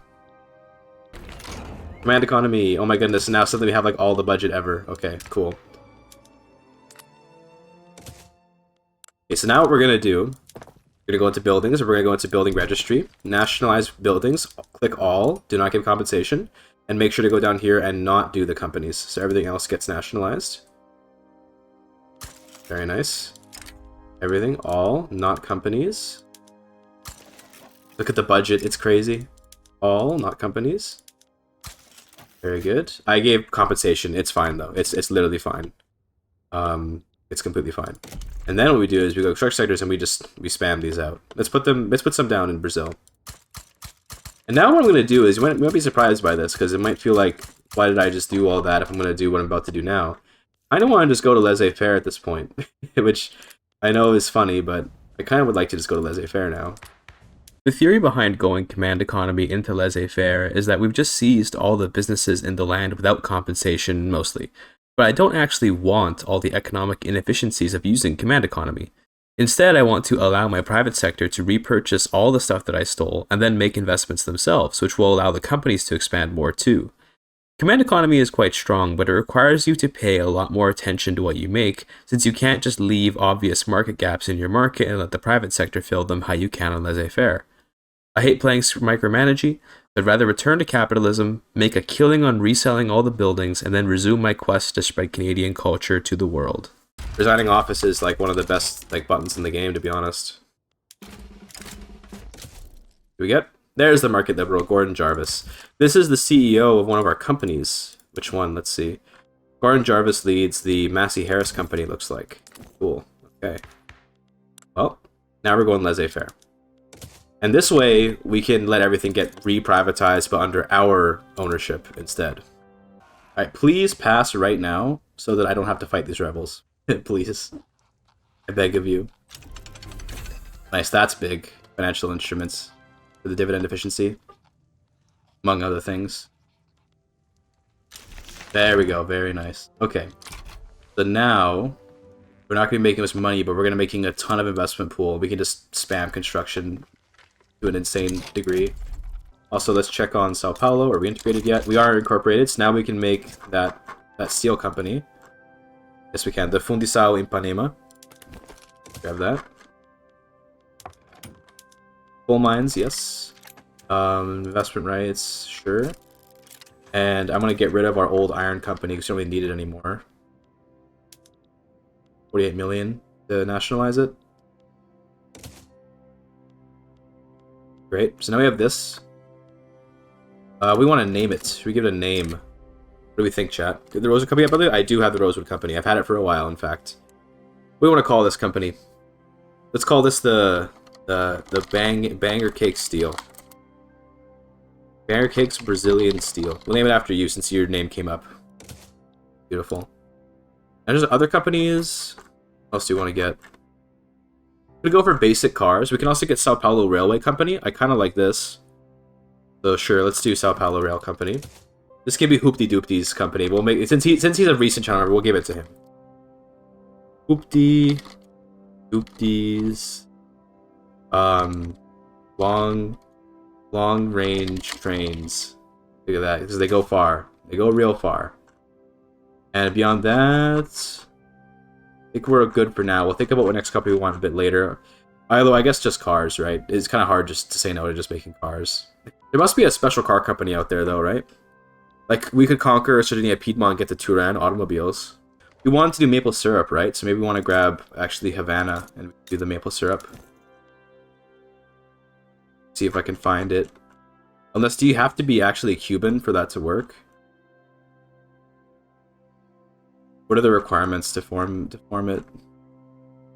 It might be you. Oh, there it is. Okay, you have to even incorporate it. It's perfect. So we have to have two. We have to have 2 parts of Cuba. Build 5 sugar plantations in it. Okay. Well then, we have to own it. Yeah, it's for 2 Canadian states. Okay.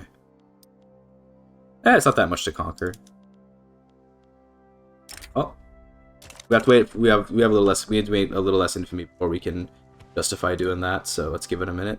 Losing more money I thought we were going to lose, to be honest with you. The big thing is just that construction's expensive, but is that because we don't have enough steel? Oh, okay, we have a lot. It should be the case that, like, the investment pool will catch up eventually, but I'm just not sure how long it'll take. Honestly, like, I don't know if there's even enough iron in all of Brazil to carry us here. Like, there really isn't that much iron across all of Brazil and Canada, unfortunately. But we'll work with what we can work with. If you want more, we should probably conquer Pennsylvania, or Ohio, or New York. Those would be good spots to conquer. Which, you know, we could totally go and do. We could take Michigan for Ford. But we're going to run out of company slots anyway, because we're already up to, we already have 6 companies, so this is kind of like where it's at now. We're almost back to our pre-independence GDP, by the way. I think I want to fight America for Pennsylvania, New York, and Michigan first. Let's do that. No one will join. I think we just absolutely destroy them. We need more generals.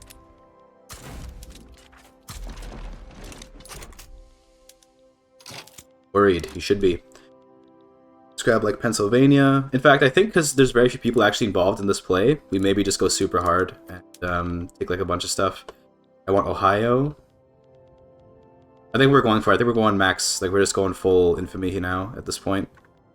New York, Pennsylvania, Ohio, Michigan would be good. Anything else here with good resources? Indiana. Kentucky has a lot of iron and coal. Make him communist? Yeah, let's make him communist. So at this point we're dedicated to full infamy. It's over. No, just full infamy playthrough now. Pretty sure he gets totally destroyed here, even though I'm at half organization.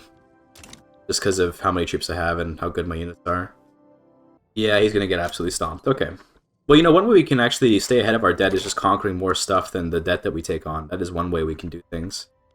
In terms of, yeah, company. We can get another company through mandates. I forgot about that. Super good. Good, 1 million GDP. Pretty nice. The budget is definitely a sight for sore eyes, though. Oh.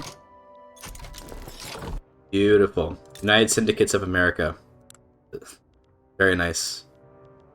Under Roger Depre, I guess how you'd say that for English. And industrialist intelligentsia with communist technocracy. Okay. Great. And my budget's like basically out. So unfortunately, it's not looking good for me right now. Also, my UI is bugged. That's annoying. And I'm missing a trillion goods. That's not good either. Combustion engine, though, means cars are here. You know what that means? How to make some money. I do wonder how we can fix this this budget issue, by the way. It's going to be, like, very difficult, I think. Once you go over 100 infamy, you're more or less condemned to staying over 100 infamy because it'll take forever to decay. But more importantly than that, the economy can't survive without some foreign GDP injections to keep the debt cap growing. What you're about to witness is a Canadian total war on Europe and the Americas, not for any real particular grievance or reason, but rather for purely economic and later cultural reasons. There's no more society tax we can get that would help with our interest rate or anything, so that's unfortunate. If our interest rate is probably quite low, 2%, yeah, so interest is not an issue. I think we can maybe just barely ride this out until we get cars. Then the cars might be able to make enough profits to save us. The problem is that if we ever stop building, our GDP will collapse, and then we'll definitely go bankrupt. The only solution to this is more war? Like, you're kind of right, though. Like, it's weird, but you are kind of cooking with that. Would be a good target. I mean, any of these guys, I guess, right? We're just max infamy at this point. We'll just annex Argentina, just straight up. That's hilarious. No, I think we'll make them a protectorate. We can enforce our culture on them. Ecuador, whoever joins is also getting added to the protectorate list. Let's see, we're going to stop construction at this point because we're running out, we don't have resources to build, but this might cause bankruptcy from the loss of GDP when the steel mills are less, like, they're no longer profitable enough to keep, like, creating more steel. Let's see. It's going to lower the prices and everything is the problem.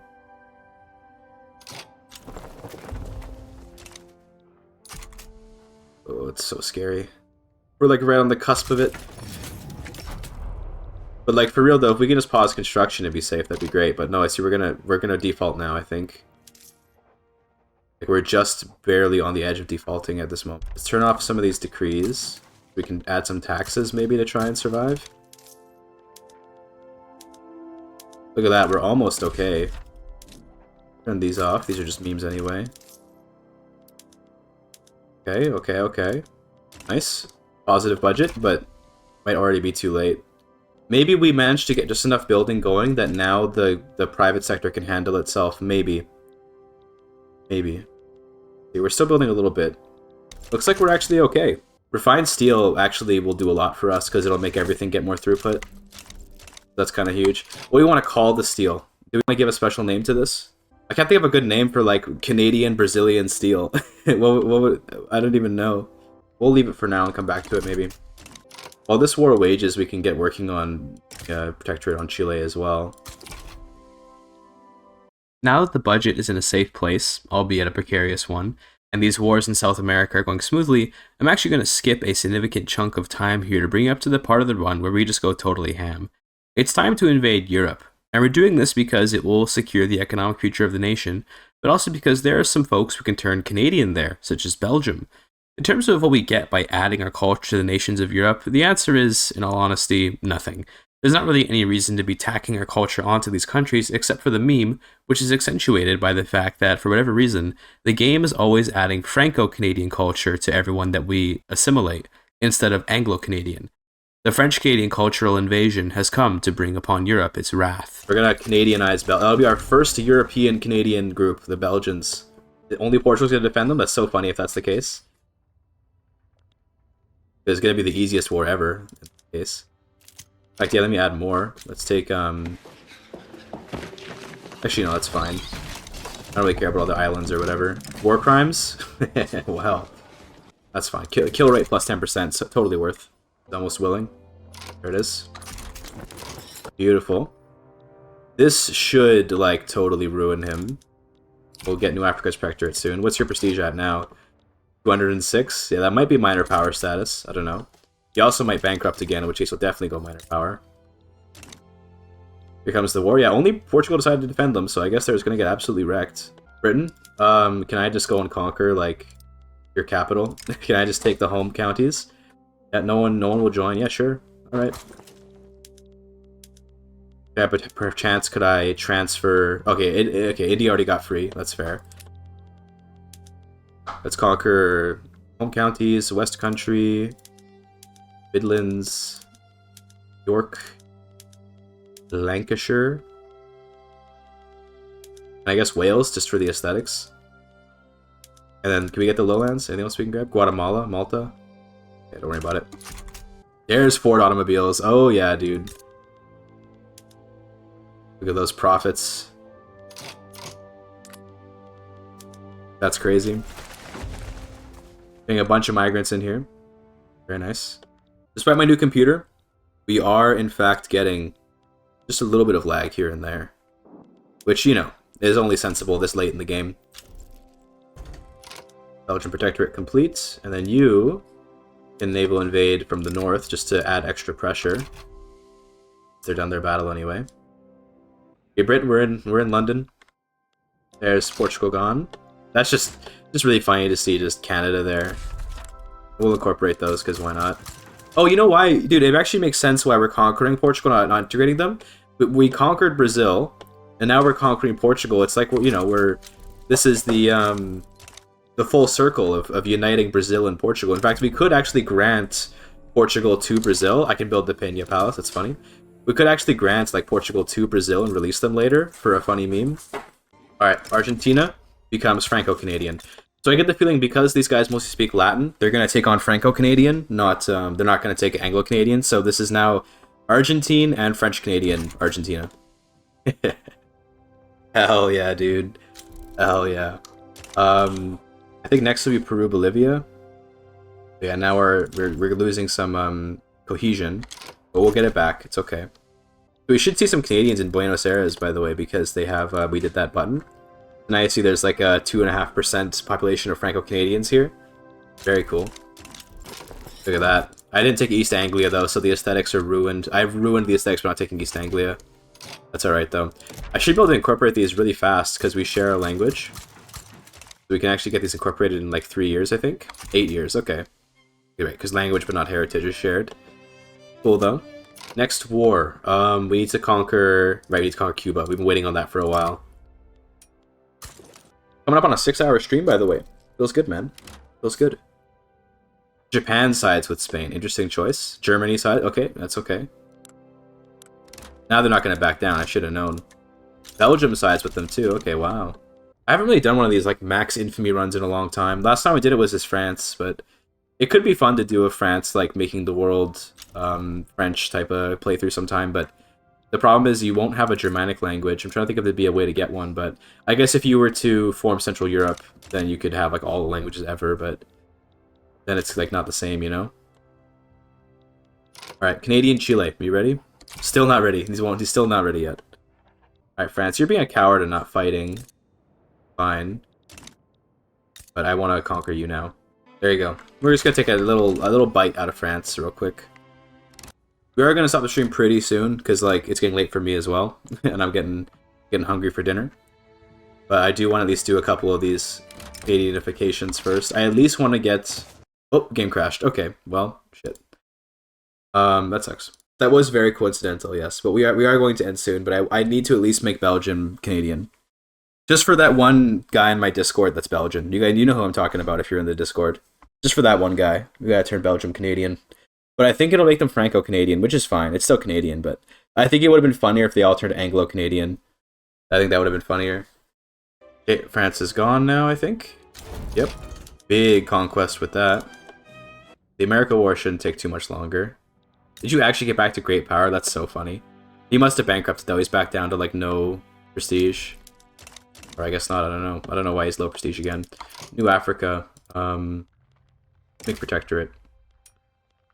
I forgot to grab, is that Illinois? Rip borders, I guess. That's okay though. Surely now your GDP will be low enough that you will, in fact, grab the Theater of Havana? Yeah, why not? Let's build that too. Building all the great buildings. Fun. I can make, really, New England also goes Franco-Canadian. It's interesting how it prioritizes Franco-Canadian. I would have thought that because they spoke English, they'd go Anglo-Canadian. But nope, Yankee and Franco-Canadian. This is like cursed Acadian culture, I guess. I don't know. But yeah. Can you give a quick summary of what's going on for someone who's never seen Victoria 3 before? We're basically, so if you've played any Paradox game before at all, then you know how like the end game on a Paradox game gets crazy, where it's like you start just doing absolutely insane stuff. Right now, I'm like right at the end game. I have 11 years left, and I'm just conquering like everybody that's like a big major power, in the hopes that I can turn them into a subject, because if they're a subject, then I can spread my culture to them, so we can make everyone Canadian. For example, so far, I've turned Belgium Franco-Canadian, I've turned Argentina Canadian, I've turned Peru-Bolivia Canadian. I'm just spreading my culture to all these countries because I think it's really funny to do. So now I'm invading Britain. In terms of why I'm so powerful, I just kind of like rushed a bunch of really strong military techs, so now like nobody can stop me. That's basically it. Now, because we have the planes and the balloon reconnaissance, I think we're going to occupy stuff, like, kind of insanely quickly. Like, battle occupation plus 50, 80, 100. Like, 230% more. I think it's going to be kind of crazy. I could make Canadian Baltic provinces, because they're going to have German culture, right? They're going to have, like, Eastern German. Yes, so we can do that. The game is running quite slow now, which I do understand. We're hitting that part of the game where it runs real slow. Let's do a little culture overview, I guess, since we're here. Totally Canadian here. Makes sense. Eastern German in Oklahoma. That's insane. That's absolutely insane. Eastern German, Oklahoma. Because that's the Germans from, like, over here. Like, that's, like, these Germans. I don't know how that happened. Still got French down here in southern Brazil and Uruguay. Oh my, wait a minute, I didn't notice that it's entirely... Wow. Occitan, French... Dude, Brazil has been Frankified. And I guess Flemish as well, and a bit of Portuguese. Somehow my brain didn't clock how crazy this is, as I was, like, looking. There you go. Bye-bye, Britain. Now we have all of the British Isles. Very nice. Germany, we still have a truce? Look like it. Sounds like your time to die, buddy. Let's go for, like, there's like carve a path through Pommern. Then go into Brandenburg. It's so funny about it that we are still communists, by the way. We're still ruled by the Council Republic, but we're on laissez-faire, like, economics. Like, there's just nothing communist about this country. Oh my goodness, Argentina wants independence. No. And the Ottomans just supported them, and and Germany's supporting them too? Wait a minute. This is based? Hold on. We can conquer more of Germany? Dude, this is actually crazy. Because Germany's supporting them, now they're gonna have another war with me, so we can conquer even more of them.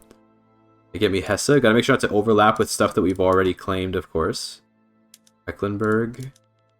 I want probably Alsace-Lothringen. Good. Germany is going to regret supporting my subjects' independence. That's all I'm saying. It is funny that what this will mean is that I'm about to, like, end the war with Germany here, and then we're just gonna, like, re-occupy them right after. there a truce up with France? I assume it is by now. No, it needs 10 weeks. Okay, I was real close. I was real close. The investment pool is now making use of 9,000 construction points, so we're finally getting like we're getting enough profits to be able to actually use 9,000 construction points, which is great. There we go. So that's like basically all of Germany conquered. I'm not going to bother making Federation of the Rhine. This is like no point. Although I guess we have enough time, we could make the game. But I think actually we're going to end the run like in just a second here after this war with Argentina, because it is getting to the point like I need to stop. I know I wanted to make the Americans Canadian, and like we can do it, assuming that they don't gain more prestige by the time our truce is up.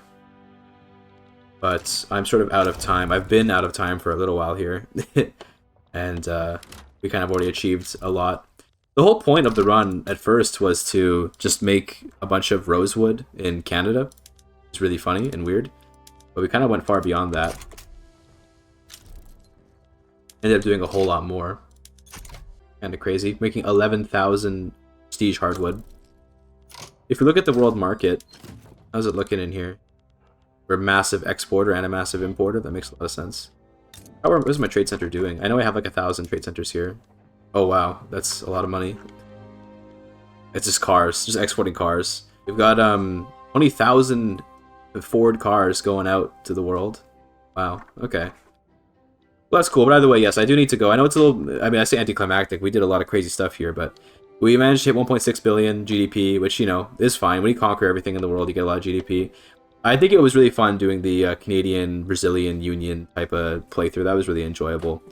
But we are going to call it here, though, with only 7 years left in the game. But yeah, we'll call it here, though. I did decide to keep playing the next day off stream, so allow me to take you through the various stats and interesting sights to be seen at the end of the game, as all I did for the last 7 years was just finish up some conquests, convert a couple more people to Canadian, and then I actually decided to play a little bit past the end date because I wanted to do a few more things. Let me show you. Alright, so here we are in Canada in June of 1939. And as you can see, we've conquered a lot of territory. This is basically just declaring wars over and over and over again, trying to just get more and more land. We took some out of Turkey, we took some out of Germany and Poland, out of Russia, of course. We have, of course, subjects. So if you look here in the market, Norway is a subject. We have Aden as a subject for some reason. You'll notice that Italy is kind of conspicuously untouched. And that's because every time I attacked a power, they would join on that power's side, giving us a truce, but I wouldn't have any maneuvers left over to add war goals to them. So Italy is conspicuously untouched, but we would have gotten to them eventually. In terms of places we've actually annexed, we annexed fully Portugal. We annexed fully Spain, just because they were there. I haven't quite gotten to Britain yet, but that's only because, and I'll be honest with you, I don't know where their last pieces of land are. Like, if you look at them, they're still a great power. Somehow, they're going to go to major power soon, okay. And their capital is like up here in India or something. So it's like, you know, oh well, I guess they kind of got away. I haven't been able to get rid of them. Beyond that, we managed to make the Americans a puppet, and of course, we gave them our Franco-Canadian culture, which is really funny. I was mentioning it in the stream, but the fact that it's Franco-Canadian is a bit weird, but I do think it's somewhat funny at least. This means that they are Yankee, Dixie, and of course French-Canadian, the three pillars of American society.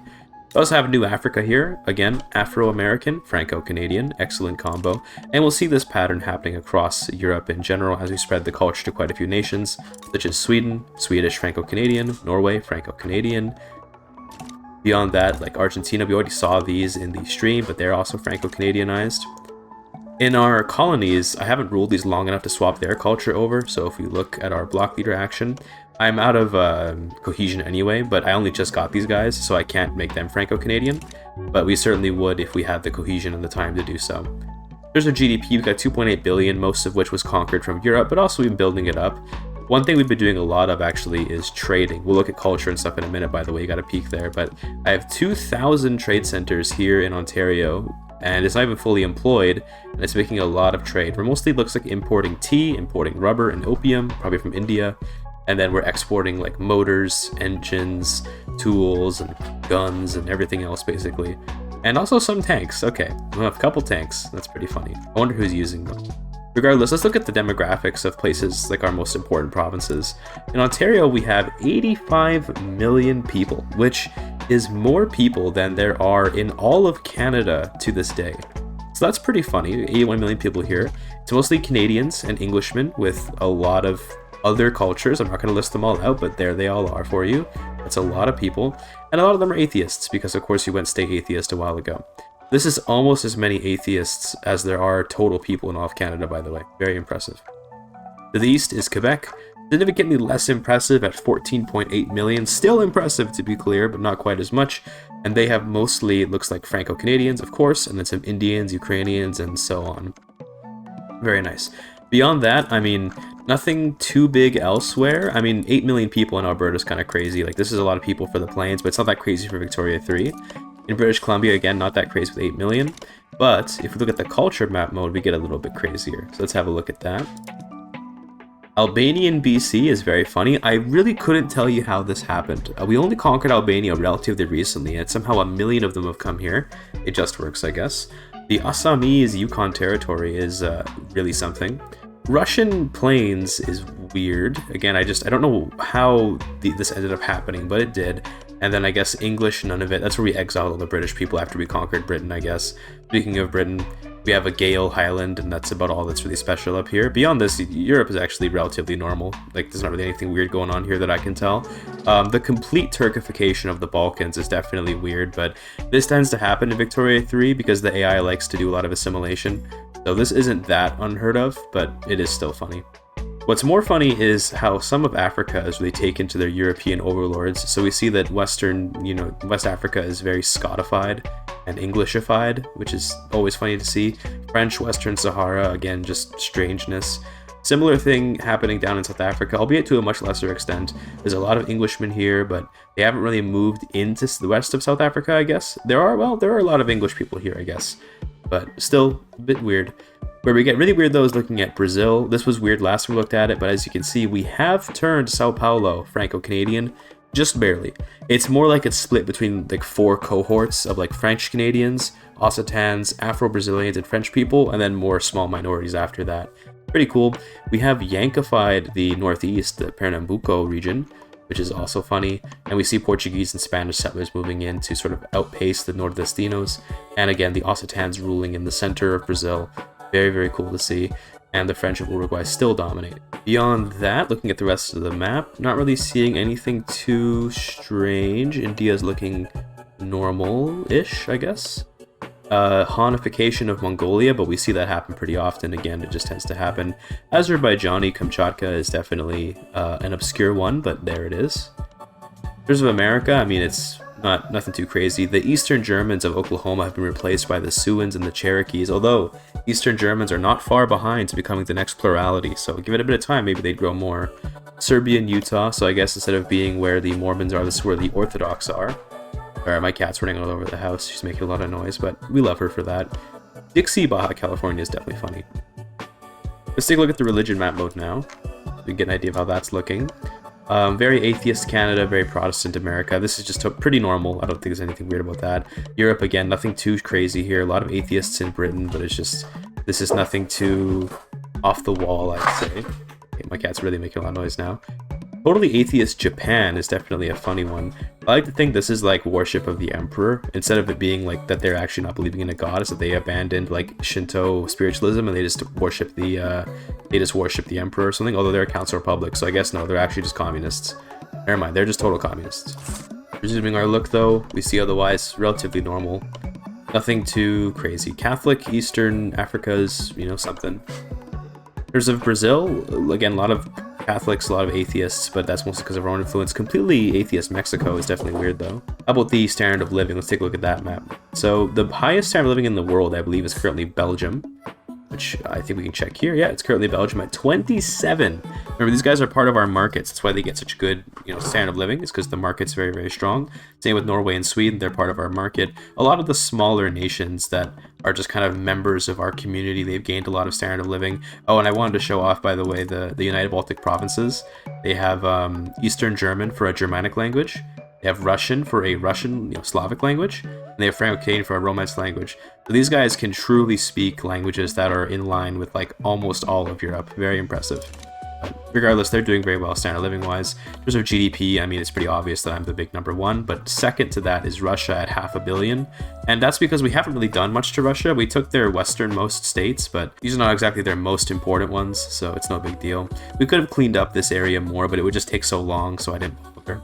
Here's our literacy. We're number 40, it looks like, with various countries having 100% literacy. This is just because when you play the game long enough, there's enough time for the places to actually gain all that literacy.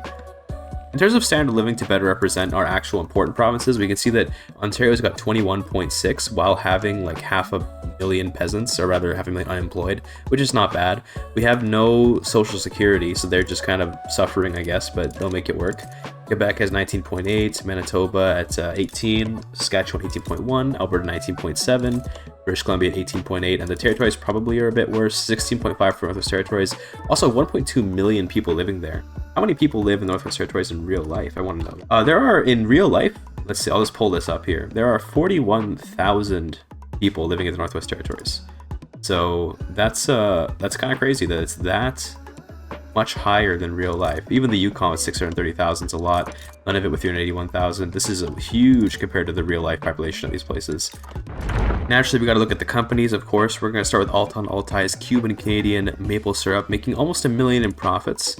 If you look at their actual stats, I mean, it's kind of just been a steady rise of profits, max prosperity. They bought a bunch of livestock ranches, I guess, towards the end of the campaign, and other than that, I mean, they've been doing fine. Unfortunately, they do buy logging camps. They're kind of competing with our Rosewood company, but beyond that, they seem to mostly be making their money off of, looks like sugar in Texas. That makes a lot of sense. Here's the leader. We have the feminist Gilles de Saint-Tour, which is a funny name, like Saint Bear. I don't know. French is a funny language, but the feminist, the honorable feminist, very nice. Alongside that, we have Gannon's Cannon, which is a company that we made very early on in the game. They produce the Royal Amazonian rifles, which we use to great effect to destroy the Brazilians and other people later in the game. They're making not that much money, to be honest, but this kind of company you never really make to make a lot of money. You make it for the bonuses to your offense and defense, and you make it for the prestige guns.